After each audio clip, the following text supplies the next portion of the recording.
Welcome to my channel. আজকে আমরা একটি গুরুত্বপূর্ণ ম্যাথ নিয়ে আলোচনা করব, যেটি 34তম বিসিএসে এসেছিল। তো চলেন শুরু করি। তো প্রথমে কোশ্চেনটি দেখি। কোশ্চেনে দেওয়া আছে যে কোনো সংখ্যার 0.1 পরিপূরক বা এটা আবৃত চিহ্ন ভাগ এবং 0.1 ভাগের মধ্যে পার্থক্য 1 হলে সংখ্যাটি কত হবে। তো এটা ছিল কোশ্চেনে। তো চলেন শুরু করি কীভাবে এটা সলভ করবো ইজিলিতে। তো এটাকে এট ফার্স্ট সলিউশন করার জন্য আপনাকে যেটা মনে রাখতে হবে সেটা হচ্ছে এই যে 0.1 উপর আবৃত, এটা বলতে কি বুঝি এটা আগে ভালোভাবে জানতে হবে।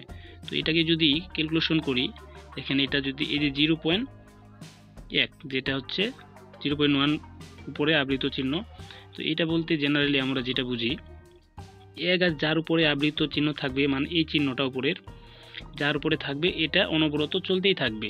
মানে এটা বলতে সাধারণত বোঝায় যে এই যে 0.0.1 এইভাবে চলতেই থাকবে।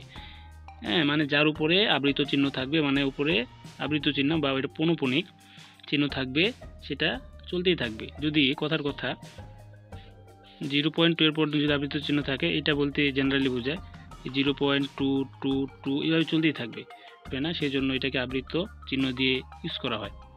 0.1 এর পর আবৃত চিহ্ন, তাহলে এটা, এবং এটাকে যদি আমরা ভগ্নাংশ নিয়ম অনুযায়ী করতে যাই তাহলে এটা আসতেছে 1/9। ক্যালকুলেশন যদি এটাকে করি ভগ্নাংশ নিয়ম অনুযায়ী যদি নিয়ে যাই তাহলে আসতেছে 1/9। তো আরেকটা আছে 0.1, তো এটাকেও যদি ক্যালকুলেশন করি অনলি 0.1, তাহলে এটা আসবে 1/10। তো এই দুইটা সংখ্যার, এখন বলছি এই দুইটি সংখ্যার এমন একটি সংখ্যা যেটার 0.1 পরিপূরকের ভাগ এবং হচ্ছে 0.1 ভাগের মধ্যে পার্থক্য হচ্ছে 1 হলে সংখ্যাটি কত হবে। তো এই হিসাবে আমরা ধরে নিব। তাহলে ধরি সংখ্যাটি যে কোনো ধরতে পারেন, সেটা আমরা ধরে নিলাম ক বাই এক্স ধরতে পারেন। তাহলে ধরে নিলাম আমরা ক। তো এর যদি এখন প্রশ্ন মতে আমরা কাজটা করি, তো প্রশ্ন মতে যেহেতু বলে দিয়েছে যে 0.1 উপর পরিপূরক এটার ভাগ, তাহলে এই যে ক এর কি বলছে 9 এর ভাগ, মানে 1 দিয়ে যেটা, এবং এটা পার্থক্য 0.1 এর ভাগের, তো এই ক এর এই যে 10 দিয়ে সেটা ভাগ হচ্ছে। তো এটা ইকুয়াল টু এটার পার্থক্য আছে আপনার 1।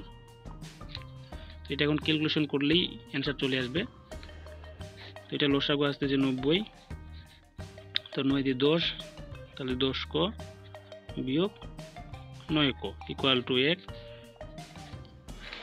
তো 10 থেকে 9 আসতেছে শুধু ক নিচে, 90 ইকুয়াল টু 1। তাহলে এটা ক্যালকুলেশন করেন, ক ইকুয়াল টু আসে 90। এই যে 90 সংখ্যাটি হচ্ছে আপনার উত্তর। আশা করি আপনারা বুঝতে পেরেছেন। আমার সাথে সংযুক্ত থাকার জন্য আপনাদের ধন্যবাদ।